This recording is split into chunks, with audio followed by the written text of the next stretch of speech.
welcome back to M&A Plus, the art after the deal, where we explore what really happens once the ink dries, how companies create value, navigate transitions, and prepare for the future. Today, I'm joined by Tim Savage, tax partner at Weaver, where he also leads the firm's blockchain and digital assets practice with more than 14 years of experience serving public companies, closely held businesses, and investment funds. Tim brings a rare combination of tax expertise and forward-thinking leadership in digital finance.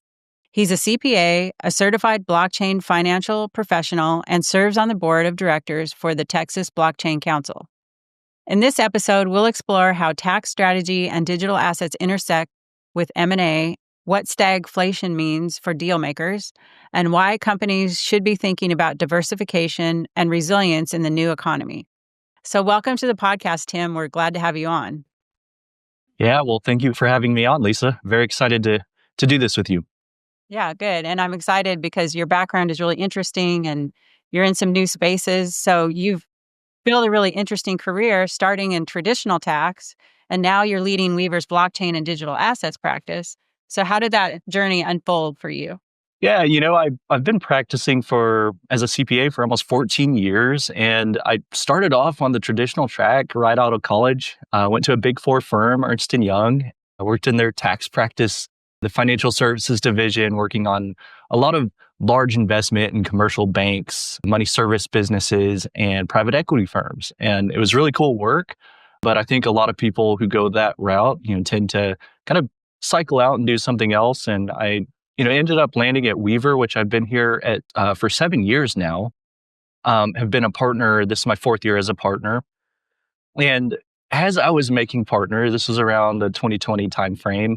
And I was kind of looking around and I'd been in the world of crypto and Bitcoin for quite a few years, since early 2017, and kind of looked around and said, hey, I'd really like to build a practice around digital assets. And at the time, Bitcoin was maybe, 10 or 11 years old at that point, but it was still robust. It was growing. And, I saw a lot of business opportunities in the space. And looking around at accounting firms, and there's not a lot of accountants who are considered risk takers or more on the edge of innovation.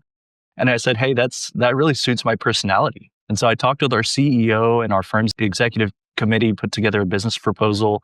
I was already on the way to make partner, but this was just kind of an ancillary thing that I said, hey, I'd really like to do this. And so, yeah, we launched the practice. It's been incredibly successful. We work with some of the largest Bitcoin miners in the world, large investment funds, hedge funds, VC, PE, as well as fintech companies who are building really cool things on the blockchain or in the Bitcoin network. We work with the treasury companies and the custodians as well. And I've had the pleasure of speaking at some of the largest conferences, Bitcoin conferences in the world for the last few years, Bitcoin 23 through 25 in Miami, Nashville, and Las Vegas. And it's been a great experience. Wow. So you're probably just going to get busier, busier and busier. It's not going to slow down. So were there any specific aha moments when you knew digital assets were going to be a big part of your work? Yeah, that's a good question. Really, I think that comes down to the Bitcoin ethos. I am very much a maximalist, at least as it pertains to money. And 2020 was an interesting time in the world. Obviously, the COVID pandemic was in full force, and the government shut down essentially the economy. They printed $6 trillion out of nowhere, and that was kind of the final flag for me that made me look around and realize that, wow, there is really a need for a digital scarce asset that is decentralized, and it's kind of the antithesis of fiat currency. And that really kind of drove my passion for really pursuing the space professionally. So I'm curious, when you first started talking to your clients, and you have a wide variety of clients, so I'm sure there's different reactions in the different spaces, but when you did start talking to your clients about crypto and digital assets, what kind of reactions did you get? And I'm more curious about the reactions from the traditional financial, organization. Yeah, a mixed bag. I would say the traditional firms they're more risk averse. Obviously, if they're in the financial space, this is something that was viewed as fringe and potentially fraudulent or just widely misunderstood. And so it was a mixed bag. There's some people who said, okay, I can see the benefits, and they're more focused on blockchain and what that idea was. That was still a very popular term. It still is. But, they said, oh, okay, I see blockchain, but I don't really understand Bitcoin. Or, they just, especially on the banking side, didn't really see a need for it because that's, just kind of antithetical to their business model. And I understand their perspective, but at the same time, I think it doesn't open up the mind to kind of see where the innovation is occurring and the need for Bitcoin and certain types of other digital assets. And you fast forward to today, and that perspective has changed. Now the banks are interested in the whole, idea of a stable coin, which for better or worse, they see this as a legitimate business model, or at least a legitimate use case for the technology. And then you look around at Congress and the SEC, OCC, Federal Reserves, everybody's on board with it now. And, the Trump administration, they're pushing this heavily. So, yeah, I think now the tailwinds are in place to where I'm very glad that we built during the bear market, built during the FTX collapse, so that we have a strong brand and we've centered our practice on Bitcoin specifically. And we're able to go and build now with great success. Mm-hmm. Yeah, that's awesome. So you guys also you've worked a little bit in the merger and acquisition space as well. So I did want to throw in a couple questions about that around kind of tax implications, especially, things that are done during the deal that are going to impact negatively tax complications after the deal. So I work in the integration and kind of the carve-out integration space, transition space. And we work a lot with contracts and things like that.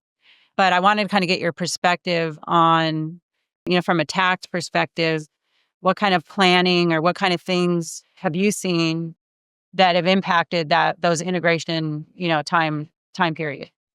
Yeah, a few different perspectives to see through. First, from the target company or the opco, the spin out level, there are definitely operating, financial reporting, and compliance things to think about, making sure that employees are taken care of and that things are being reported correctly, especially if you're integrating a new system or migrating away from an old system. Also, if you have equity grants, so making sure that, typically there's some sweeteners after the deal for key officers, making sure they're doing things like 83B elections, or even analyzing the type of units that they're receiving to see if they are even eligible for 83B, and making sure that the valuation of those units are subject to 409A, or maybe they shouldn't be issued in the money, for example. That's a common mistake. Things like state tax expenses, so many times in a spin out, there's a company that was integrated into the larger consolidated system, and maybe they do business in all 50 states. But now as a standalone, they're just unprepared for the compliance procedures and the reporting, that the robust processes that they must have in place to capture customer data, capture sales data, doing things like physical presence and economic nexus studies, especially with the Wayfair Act and sales tax. There's just a lot of traps that you can fall into if you don't have planning and structure in place. And it can cause a lot of headaches. It can cause liabilities in states and legal costs too, or accounting costs if you have to go and battle, notices of deficiency that were assessed by the state. Another one, looking more from the owner level perspective. So if you're a shareholder or a partner in a company that was spun out or post transaction, just ensuring that they have structured their equity and their entities correctly and efficiently. And a lot of that just depends on the type of company. So if they're pass-through entities and partnerships, or if the owners are high net worth families and have very complex trust structures, generational trust structures in place, there's a lot of pitfalls that you have to plan for and be careful about. And it depends on your goals with what you want to do with the company. And so if you have those goals in mind, if your tax team is deeply familiar with your structure, they're able to make sure that you can efficiently have things in place to achieve those goals. So do you want to sell the company? Well, perhaps maybe you should put a 1202 structure in place and elect to be a C corporation, and you can exclude a huge portion of your gain. Do you want to sell the company to competitor or merge with them. Well, maybe you could structure it as a 351 tax-free transaction or a 368 tax-free reorg. Yeah, there's a lot of unique structures that you can have in place that are efficient for tax purposes. All it does is take some planning and some cost ahead of time to do that, and it's well worth it. Yeah, we talk a lot about planning in my podcast from all of the different disciplines. So that's sort of like a thing that I hear over and over again is we've got to plan in the future. And then that saves you a lot of time, money, efficiency, a lot of things are avoided if the planning is done well. So another question. So I know that I get confused all the time. Let's go back to digital assets. So I get confused all the time what the tax rules are around digital assets. So I have my own Bitcoin. I have filed my taxes, and tax return is now asking, do you have crypto? Yes or no? And then there's all these capital gains taxes that are implicated. But keeping with our M&A discussion for now, what if, like, say a private equity company purchases a company that has digital assets? So what are some of the considerations from your perspective that, those people should understand, including like due diligence? Like, what's the due diligence? What are the tax implications, and what are kind of some of the things that these companies should notice or watch out for? Yeah, that's a really good question. I would say that's happening more frequently in the public space at the moment than in the private space. And because of that, there's a lot more due diligence that must be done for a public company. I'm not saying private companies don't do due diligence, there's just very strict requirements at the public company level. It's unique in that crypto requires a lot of specific access controls, especially if you're buying it from a business. So, what you don't want to happen is you buy a business and then the previous owners have Bitcoin on the balance sheet and then run off with it. So obviously that's something you'd have to plan and control for. But really, it's no different than any other type of M&A transaction in that, if you're acquiring a business, whether they have fixed assets on the balance sheet or if they have Bitcoin on the balance sheet, it's the same concept.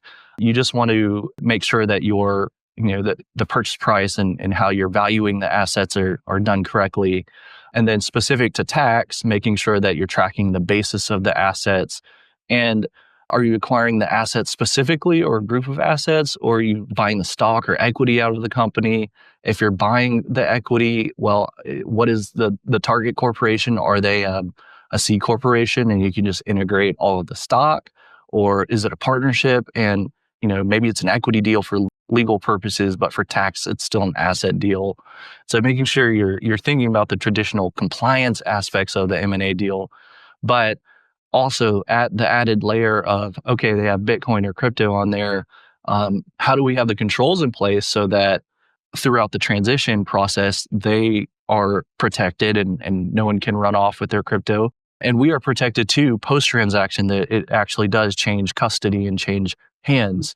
And the easiest way right now to do that is to use a qualified custodian and work with them throughout the transition process, potentially integrating things like multi-signature and having legal clauses in place that if, in case there is, misappropriation of assets, this deal falls through, or there's a change in the terms. And then potentially using securities like the ETF products or the ETPs that BlackRock and Fidelity and all these, wonderful products that have come out in the last year. Maybe that's just an easier way, and you go through a qualified broker-dealer instead of having to use self-custody. Okay, yeah, that's interesting. So I did want to just clarify for my audience. So what type of asset is Bitcoin? Yeah, so the SEC and the CFTC are now very quickly concluding they already had, but more formally, and especially in the Clarity Act that is likely to pass, classifying Bitcoin specifically as a commodity. Now, the IRS for tax purposes doesn't see it that way. They see it as still a quote unquote intangible asset. So property is the technical classification from a tax perspective. So it's different than a security. It's different than currency. And so because you're in the property regulations, you really look at it as a capital asset. And, the taxable event is triggered when you have a disposition of the asset. So if you sell it, if you trade it for Bitcoin for a different digital asset, or if you're paying someone or something for and using it as a medium of exchange, those are all taxable events, and you have to keep very close track of your cost basis in the asset and the fair value in which you dispose it. So do you think that will change, or what do you see happening with that specifically? Because if people are using Bitcoin to buy stuff, it seems very complicated to have to track all of those things. It is complicated. It is complicated. I think it really comes down to the holder of the asset, in my opinion, and the perspective from which they are pursuing that asset. And what I mean by that is if you are approaching it strictly from an investment perspective, capital gains treatment is absolutely appropriate. It would be no different than if you're buying gold or if you're buying stock. You are trading the price action, investing in the price action. Now, it does get a little more complicated when you are trying to use it as a medium of exchange. And this is where there's a paradigm shift in, is this actually going to take off as a currency? Yes, I believe so. This is going to take some time. And, our tax law is lagging. So it's probably not anytime soon, but there are bills being introduced in Congress, notably the Bitcoin Act carried by Senator Cynthia Lummis, that introduced things like a de minimis safe harbor exemption. So, for example, if you make a payment for under $200, I think now the threshold limit proposed maybe $500, and you're just paying for it, well, that's actually just excluded from being taxable gain. Now, in my opinion, that threshold is much too low. I think it should be $10,000, and I think it should be inflation adjusted. If you really want to, have it take off as a method of payment for most things available in life, inflation adjusted especially, because we can talk about that in a little bit. But yeah, the numbers, pricing in dollar terms are just going to keep going up perpetually. But yeah, that de minimis adds that flexibility in being able to not have to bear the administrative burden of tracking your basis for smaller transactions. Right. So that made me think about, and I'm probably going a little bit off topic here, but the fact that every single institution and every rule is based on translating Bitcoin into the dollar. So it's all based on how much the dollar is. But if Bitcoin does turn into more of a currency or, over time, maybe it'll take a long time, then Bitcoin will have its own value. I mean, what do you think about that thought process? Yeah, I think about that often, probably a little too much. I love to kind of familiar with game theory, like the economic game theory of I love to game it out of what are some of the future scenarios in which if Bitcoin grows, what happens with it? Because ultimately it's designed to be a monetary asset. And if you look at just the nature of supply and demand in economics and how money flows, the velocity of money and how that flows through a system at kind of critical mass adoption, there is an inflection point where people are incentivized to use it as money because that's just the nature of life. You want to buy a house, you want to buy a car, you want to reward your kids or parents, and upgrade the quality of your life. It's your money is gonna move. It's just a question of at what point, when is that going to happen? Yeah, so I think one of the ultimate scenarios is, first of all, I think define what is money. Well, money is just an instrument, and that instrument, its job is to capture time and energy. That's why, when we work, we're essentially renting out our time. We're trading it for this monetary instrument, and you want that instrument to contain your time and energy. Okay, so if you have an instrument that's leaking time and energy like fiat currency, it's not a good store of value. Versus if you have something that's very scarce and it becomes adopted and accepted and used worldwide, then it is going to store your time and energy very well. And because we're so early in Bitcoin, if you have a long time horizon, a low time preference, that's going to store it very well over time in an asymmetric way. You're actually going to gain an exponential level of time and energy as other people start adopting it. Now, then it's a question of at what point does that start flowing as a medium of exchange? And then ultimately, at what point do we actually start accounting for things in that asset? So when it comes to an instrument and just standardization, we love standardization as a human species. What's what allows us to thrive and build awesome things. We have standardization for time. Time is just this made up concept, actually, right? But we decided that it rotates, on a 24-hour basis. We use 60 minutes an hour, and that's the standard. Energy commoditization, dollars per gallon, whatever metric of energy that we're consuming, there is standardization. But for money, it's not really, we haven't discovered standardization in a scarce way yet. Used to, you could have gold coins and maybe that was a unit that you would standardize. We standardize numerically dollars, but what I mean by that, we don't have a tool that's been perfectly scarce. We've never had that in the world. Now we do with Bitcoin, and it has commodity properties, monetary properties. So what I'm getting at here is we have this asset that's fully standardized via being a perfectly scarce asset in terms of the units and denomination. That's powerful.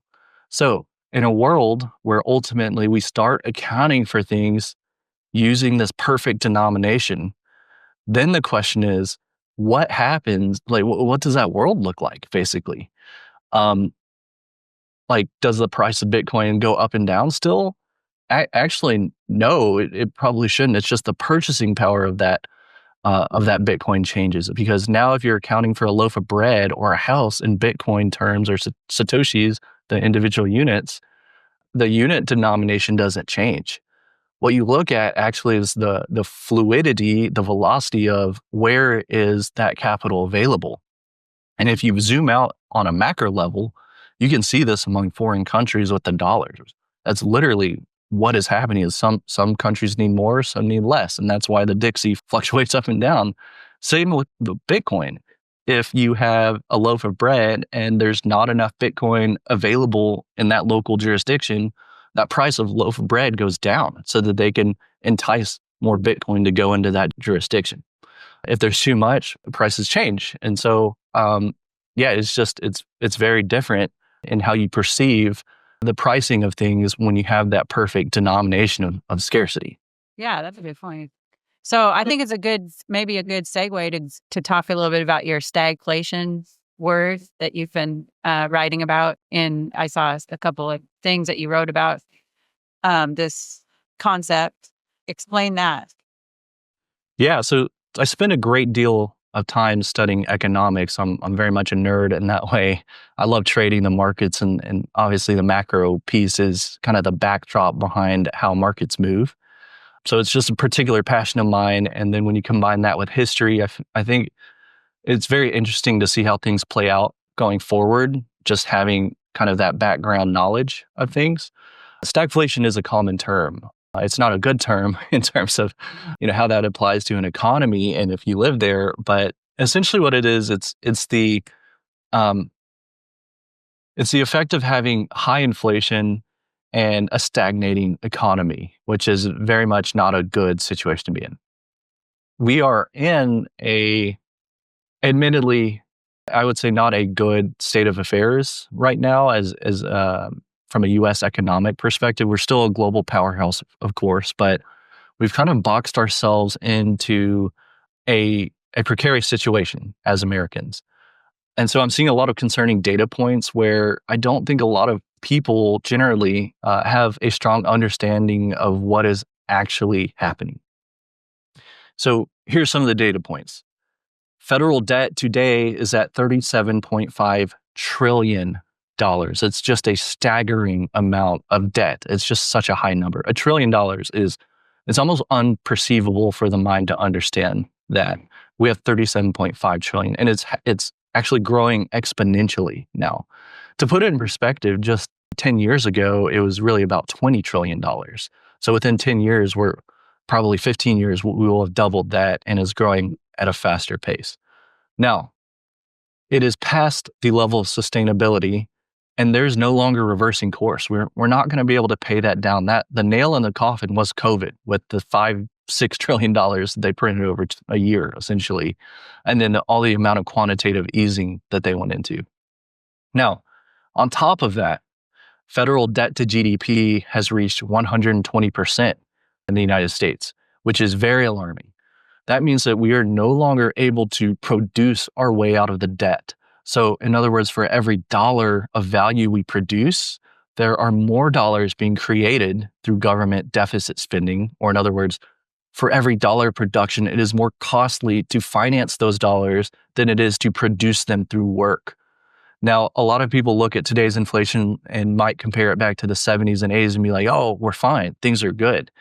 Well, the difference was in the 80s, federal debt to GDP ratio was like 30 to 40%. You could produce your way out of it. You could look at the balance sheet and be like, yeah, we're still fine. Today, as an M&A person, like if you looked at a balance sheet and the liabilities were 120% compared to assets, you would say, this is bad. We need a better terms on the deal, or we need to restructure the company. You need to do a Chapter 11, and things are not good. It's just not healthy.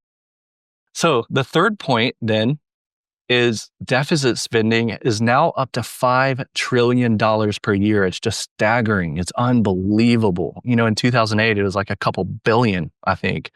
It's 5 trillion. And there's basically not a situation where that will go down, and it actually must continually be raised unless the government wants to do one of two things: allow us to go into a depression and reset the monetary system, which is hugely unpopular, or severely anger our citizens through cuts to mandated spending. So things like Social Security.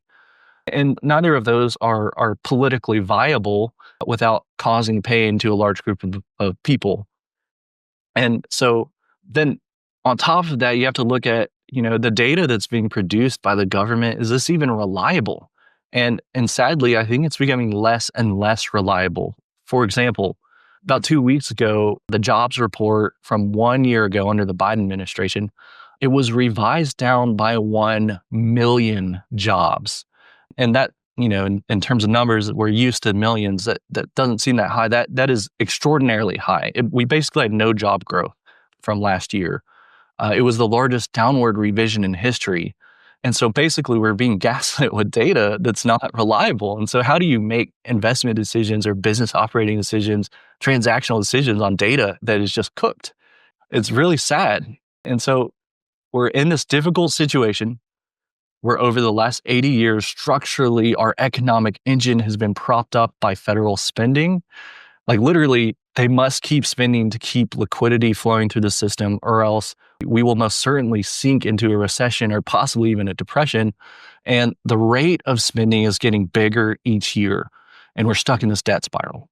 And compounding that issue is the fact that because we're the reserve currency, we structurally have to export our dollars to supply them to the rest of the world, and export our debt through trade deficit. This is called the Triffin dilemma. And the net result is that we gut our tangible production base because it's cheaper for companies to manufacture overseas and bring that, through trade deficits, bring that trade back here, those products here, and then we just buy them and send our dollars outside of the country, which has turned us into a nation of heavy consumerism. So we're stuck in a spiral where debt is spiraling. We don't have the capacity to produce as much as we consume. Debt to GDP is 120%. And these are classic early signs of stagflation, which is not a good thing. And typically when you experience stagflation, the Federal Reserve must keep printing money to keep things running hot, which is essentially the thesis of Keynesian economics, which is the pillar of our American economic system. And then the question really is, how much longer can this go on? And that's the biggest elephant in the room. Yeah, I mean, I think I read somewhere that economic systems only last like 200 to 250 years over history. If you look at history, if you look at the Roman Empire, I mean, we're pretty much on the end of that system. So maybe we are going to transform into a new system somehow. Maybe it will fall because it's time for it to fall. Yeah, I mean, I think nobody wants that to happen in the United States, of course. So it's really like, can you see the writing on the wall? And, how do you game out the scenarios of what does that look like? Do we go into heavy QE, yield curve control, and capital controls? That's typically what always happens. There will be a point where foreign buyers just don't want to buy our debt. And we're already seeing that the last few quarters of Treasury auctions have been tailing, meaning that foreign buyers are just not showing up. And then we have to print money and buy back our treasuries, especially on the long end. Not good. And then it's, if we go into that situation, how do you position yourself?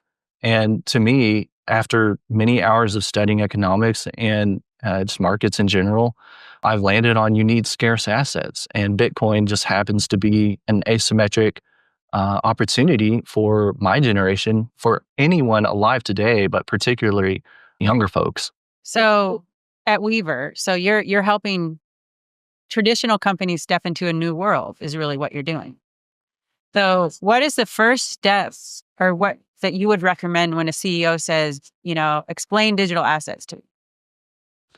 Yeah, I think it starts with understand the technology. And really, I think you could spend 5 to 10 hours really trying to study it. And if you do it right, you will come back to, well, Bitcoin's actually, this is the most important part because the technology was designed for decentralization, which is antithetical to what like a stable coin is actually. And so then it takes you down to step number 2, which is, okay, why do we need a scarce asset, which Bitcoin has to offer? It's its most important feature. And then how does that relate to our current economic and monetary regime?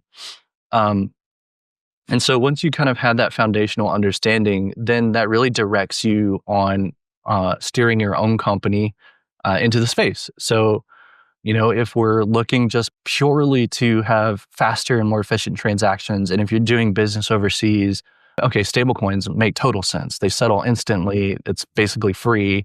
And now the stablecoin issuers are basically banks, regulated banks with the Genius Act. Or, if you look at how just the rate of debasement and, with the rate cuts now, how inflationary that is, you can kind of project out how money supply is going to grow. You're like, okay, in the next decade, things are going to be very inflationary. And then, by the way, the numbers we're looking at don't make any sense. So, how do you position to capture the upside to inflationary pressure? Well, you certainly have to put some capital to scarce assets and kind of change your business model. I'm not saying everything, but just diversify a little bit and position yourself to capture the upside to the inflation. And I think it's as simple as just buying some Bitcoin and letting it ride over time. Yeah, I was just going to ask that. Like, to keep it simple, what's one action a company could take today to be better prepared for the future? And you just said, just set aside some Bitcoin. Yeah, essentially. And that's a simple thing that you can do, regardless if you completely understand it yet or not. It's a diversifying thing. It's something that can diversify you and protect you. We don't know what's going to happen, right? That's right. Yeah.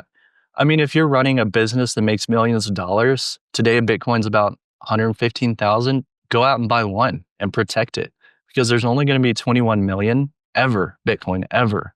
And to put it in perspective, one of my favorite analogies is there's 8 billion people in the world. What if there were only 20 million houses in the world? What would that do to the price of a house? It would skyrocket. Even if the house could fit 20 occupants, that's only 400 million occupants for 8 billion people. And so what you're looking at is an asymmetrical bet on, okay, at the current rate of things are imploding, we can buy one Bitcoin for 115,000. In 10 years, what is that going to be worth at the rate of adoption? Yeah. And another way, I know this is just another analogy.